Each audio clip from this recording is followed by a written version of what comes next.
Sfârșesc plăcuțele, zâmbesc țărâncuțele, claxonăm căruțele, sperie văcuțele.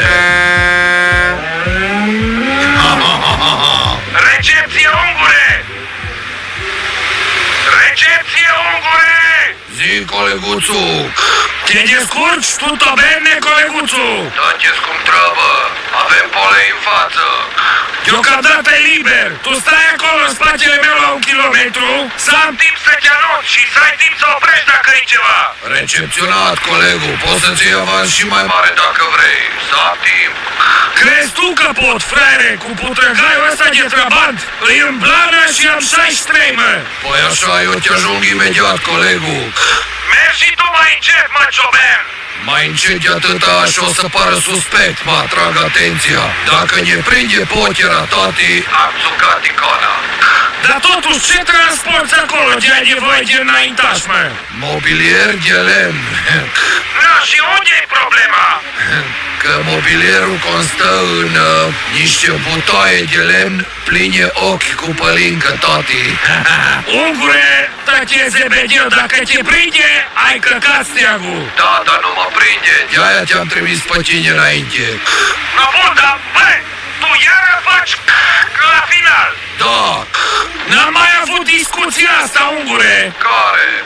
Nu trebuie să faci tu, mă, Simon, că faci stația. A, da. Da, fără Eu credeam că așa fac colegii în loc de over. Roger, știi? nu mai fac. Recepționat. Iar ai făcut. Din obișnuință, scuze. Ungure! Gata, gata, gata, nu mai fac. No, hai, drumuri bune, coleguțu. Da, da, bagă șpițul în pedală, că e autostrada goală. Un coleguț pentru probă de stație. Da, colegul, te recepționez. Unde ești, coleguțul? De unde mă auzi?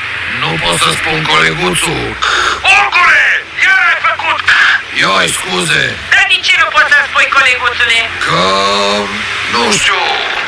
Că transportăm ceva dubios de aia. Nu mai te pune întrebări, dică ăla. Bine, coleguții, drumuri bune să aveți. Doamne ajută, drumuri bune, cauciucuri fără cuie și femei care iau... Ungure! Gata, gata, am tăcut. Bă, jur că te plezezi de mai faci. Gata, nu mai fac, am uitat. No, scuze. Mai colegii, dar vă dau un pic, mă, zi de treabă, măi. Nu mai țineți frecvența ocupată, că ar mai vorbi și alții, mă. Ce-ți trebuie, mă, cap de ghivor? Poți te grăbești și noi te reținem. Dar păi mai lăsați-mă și pe alții să vorbească, că vrem să întrebăm și noi. Nu zic ce vrei să afli, că zic eu dacă... Avem ceva controle la Șoncuta. Liber la Șoncuta, coleguțu. Ungure, pe-ai sucul. Pardon, fără... Da, da, da.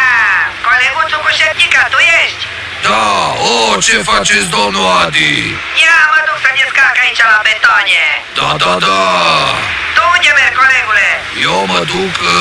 Ungure, nu dezvălui poziția. Da. Mă duc până aici. Nu mă plimb. Ungure, iară! Scuze, uite, no. Bine, colegii, drumuri bune. Doamne ajută și după amiază plăcută. Da, da, da! Dă cu flash-ul, coleguțu, că mi-a potera bănuțul. Ungure, te lasă ci să mor eu! Ce, iar am făcut... Da, nu mai face! Îs prea obișnuit, mă. Da, hai că imediat ajungem. Ai liber până aici. Vine, băiatul, vine. Așa, mă, vezi că pot și fără... Afirmativ, colegul. Da, da, da, coleguțu. Acum și ăștia cu 5G-ul ăsta, trăznească-i să-i trăznească, că numai... Opa! Ia uite, doamnele profesoare!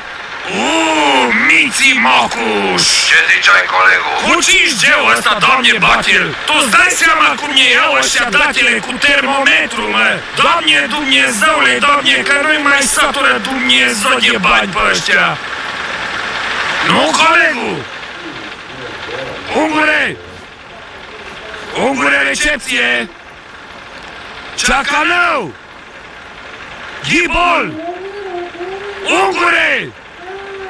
Ungure, ți s-o găta minutele pe stație, mă! Ungure, bate-te, Angelinoleu, mă, Ghibol, recepție! Te recepționez, colegul. Ce faci, mă, dospălău? Hai să spunem doar că... Că ce? Am căcat steagul.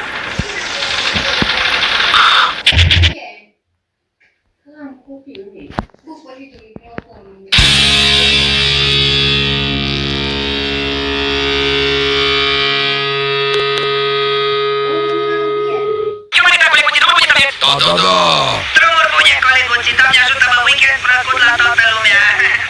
marți astăzi, colegul. Atunci, o zi normală de marți plăcută la toată lumea. Da. La ulei temperatura, pune-i pe tătă centura. Numai bine, coleguții.